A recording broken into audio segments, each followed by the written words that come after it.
100 കോടി രൂപ ചിലവിൽ 1157 മീറ്റർ നീളത്തിലും 11 മീറ്റർ വീതിയിലും നിർമ്മിച്ച പെരുമ്പളം പാലം മുഖ്യമന്ത്രി പിണറായി വിജയൻ ഉദ്ഘാടനം ചെയ്തു.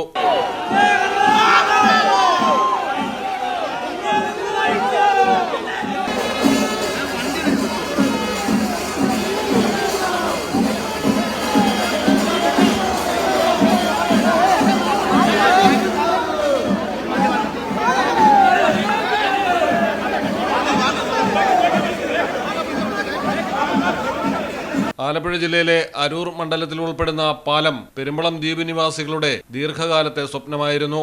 വേമ്പനാട്ട് കായലിനാൽ ചുറ്റപ്പെട്ട് കിടക്കുന്ന പെരുമ്പളം ദ്വീപിലെ 12,000-ഓളം വരുന്ന ജനങ്ങൾക്ക് പുറം ലോകവുമായി ബന്ധപ്പെടാനുള്ള ഏകമാർഗം വള്ളങ്ങളും ബോട്ടുകളുമായിരുന്നു. കാലാവസ്ഥ പ്രതികൂലമാകുന്ന സാഹചര്യങ്ങളിലെല്ലാം ജീവൻ പണയം വെച്ചാണ് നാട്ടുകാർ പുറം ലോകത്തേക്ക് പോയി വന്നിരുന്നത്. അടിയന്തര സാഹചര്യങ്ങളിൽ രോഗികളെ ആശുപത്രിയിൽ എത്തിക്കാൻ അതിലേറെ പ്രയാസം നേരിട്ടിരുന്നു.